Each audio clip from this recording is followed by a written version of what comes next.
What's going on, guys? Car Review Guys here. My name is AJ, and today we are back with the 2023 Mazda CX50 Turbo Premium Plus. Wow, that's a mouthful, but we got to tell you about the 5 things we love about this vehicle. Hey, you know the drill. Without further ado, let's roll.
Alright guys, we're on the GoPro here for number 1 on the list, and this disagrees with majority of all other reviews I've seen on this vehicle.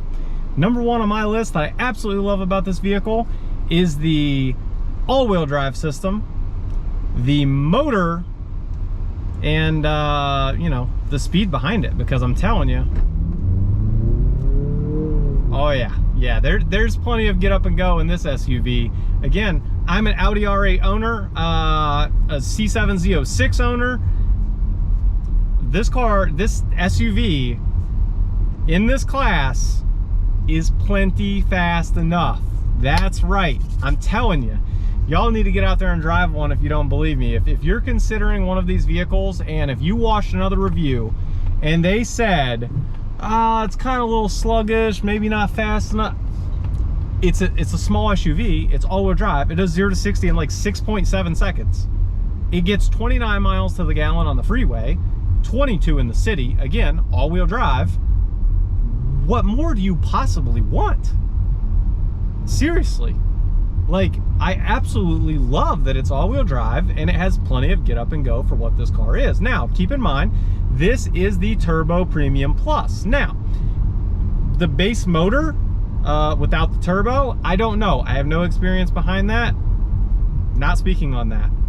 This, though, good to go. That's all I'm saying. Just leave it at that. Let's go to number 2, because we're done with this discussion. Alrighty, moving on to number 2 on this list is definitely the interior finishes / quality. So what I mean by that is just like the little things that just mean a lot to me, because I'm in so many vehicles, and I guess some people may take this for granted potentially if this is all they have as a Mazda, but so many other OEMs like don't do this / I wish they absolutely would. So with that said, like for example, really minor, right? You come over here to the window switches and you've got little chrome tips on all of them, and they're not loose, they don't feel junky, they're nice and tight, it's clean. You have this, you know, extra stitching along here. You have a little bit of a different texture here and a different color. All around the vents, you've got the chrome, more stitching. You have different chrome little tidbits here. They're nice and tight. They don't wiggle or jiggle. Wiggle or jiggle, that's good. And then coming down here, you have this piano black, which, you know, some people would complain because, oh, it'll scratch easy or whatever. But it looks nice. It looks really, really nice. And then even this little switch has a little chrome piece.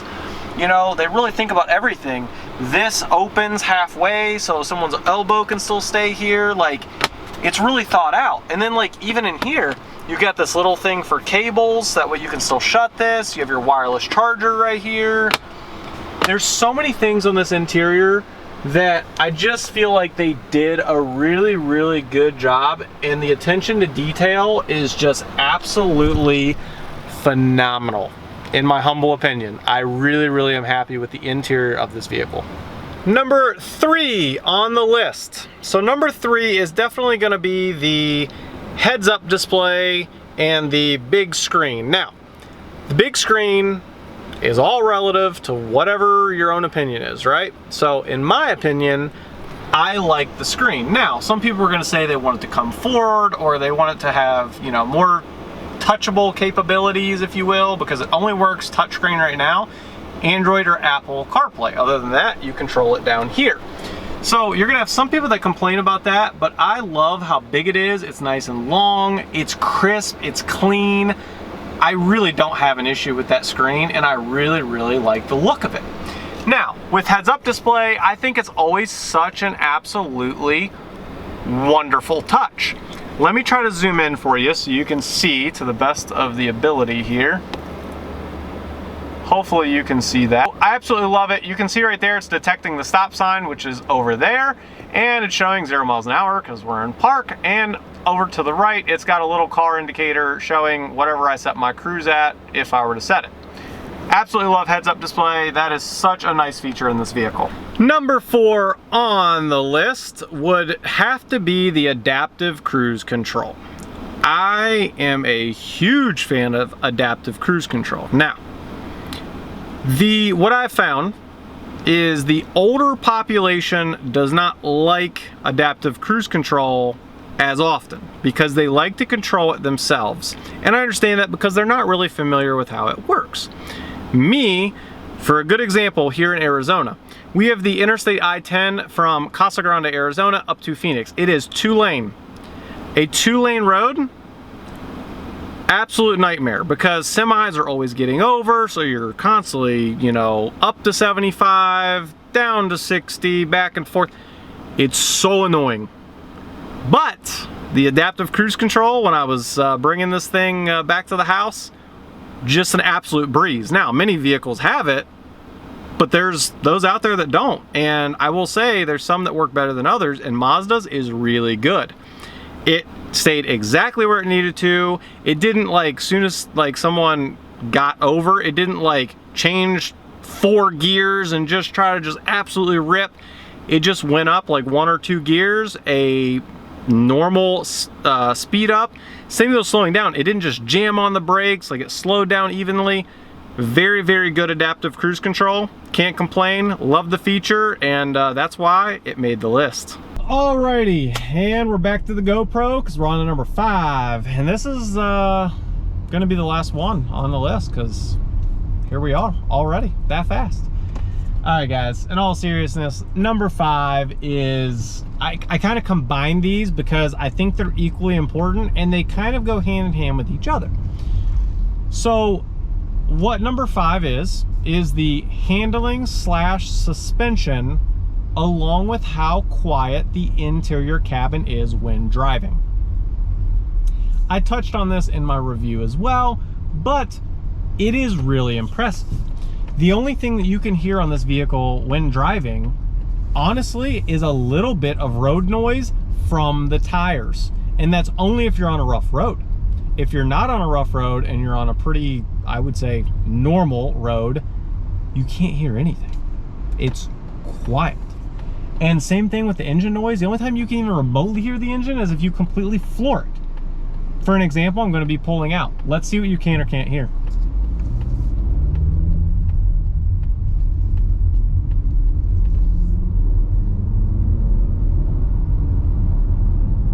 And 45 speed limit. Now I'm just going to cruise. Tell me if you guys can hear anything.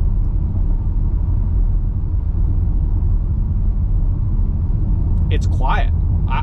I absolutely love it, and that has to do with the tires they put on this vehicle and the way that it steers. It just hugs, like going left, going right, going left. It really sticks to the road. It's got 20-inch tires and 245 in width. That's good. There's nothing wrong with that. That's at like well above average for a small SUV. So I'm really happy with it, especially with how planted this thing is when driving. I've driven some small SUVs. They have skinnier tires. Matter of fact, I was a Chevrolet Trax owner at one point in time, and that thing was all over the road. If it was windy, it was just this thing.